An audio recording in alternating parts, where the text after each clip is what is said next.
Hi guys, I'm Max. I'm a former pro boxer turned boxing coach. Today is part 3 of our 10 steps to boxing basic series.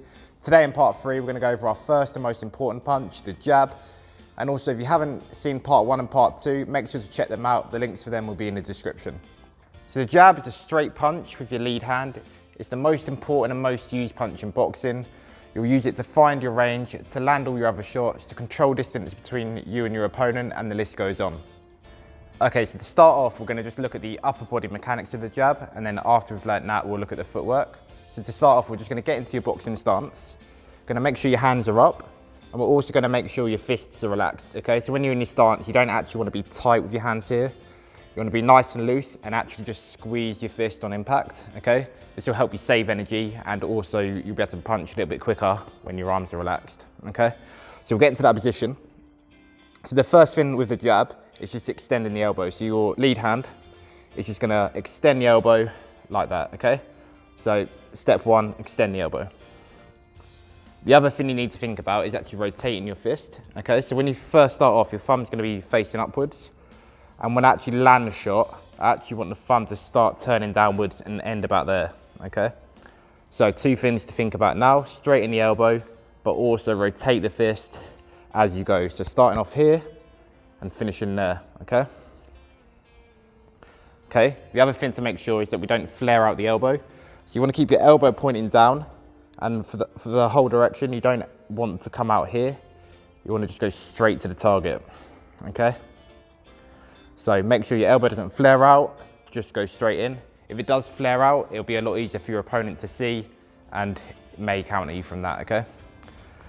So next thing to think about is your defenses. So your non-punching hand always wants to stay on your chin, okay? So non-punching hand glued there. And as I throw the jab, my right hand or your backhand is just gonna stay there. So I'm throwing that jab and that hand here doesn't move. This applies to all your punches. Whatever hand you're throwing, the other hand should be at your guard, okay? So this hand stays there.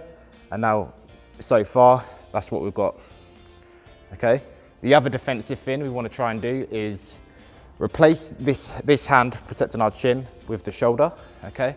So when you actually throw the jab, you end up being vulnerable for a split second on that side of your face. So one thing you can do is just use your shoulder to cover up that gap. So when I throw that jab, I'm actually gonna lift my shoulder and cover up my chin where my hand was defending. So if you look from the side, you'll see that a little bit better, bam. So if a punch does come, hopefully it's just gonna hit the shoulder rather than on the chin, okay? Then the last defensive thing you want to make sure you do is after you've actually thrown that jab, is your jab hand, you want to bring it straight back to your chin, okay? A really common fault is that people will throw the jab and then their hand will actually go a little bit like this, they'll drop down and then come up. So they're still getting back to where they need to go, but they're taking the long route, okay? So what we do want to do is just land the jab and perfectly straight, come back. So now we've looked at the upper body mechanics of the jab, now we're going to look at the feet. There's 2 main jabs that you normally get taught. You've got a stepping jab and you've got a non-stepping jab. I like to teach the stepping jab first, as I believe you'll use it a little bit more often. And if you know how to step with a jab, to do the non-stepping jab, you can just take away that step. So if we learn the stepping one, we know how to do both, okay? So the stepping jab is basically everything we've already learned. So we've learned all the upper body movement. So all we need to add to that now is a step. So your front foot, as you jab, is just gonna step a short step forward, just like this, bam, okay? And you're aiming to actually land the punch as you land your foot. So it's here, okay? And that's gonna give you a little bit more power, but mainly range. So normally when you're boxing with an opponent, they're not gonna be at arm's length. They're probably gonna be a little bit further out of that. So when you need to engage, you will need to step forward to cover that range, okay? So the main thing that's giving you is extra range. After you've landed that, you need to make one of two choices. So you've landed the jab. From there, now I've got too wide of a stance. So I can't hang about here because my stance is too wide. My defense and my attacks aren't gonna be great from here because I'm off balance. So from here, I either need to bring the back foot in and end up here in my stance again, or if I go back, I need to bring my front foot back, okay? So one's gonna keep you closer to your opponent, one's gonna land it and pop back out. And which one you do is just gonna depend on the situation.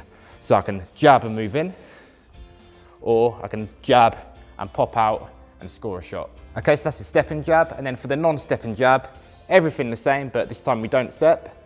But you're gonna try and get a little turn in that front hip. So when I throw that jab, I'm turning that hip just to get a little bit more range, like that. And also to get a little bit more power in the jab, okay? So here's the non-stepping jab. Well, so that's it for step 3. We've gone over the basics of the jab. In step 4, we're gonna go over the straight punch on the rear hand, our first power shot, the cross. Also, if you're liking this content, please make sure to like and subscribe. It really helps and it's really appreciated. See you next week.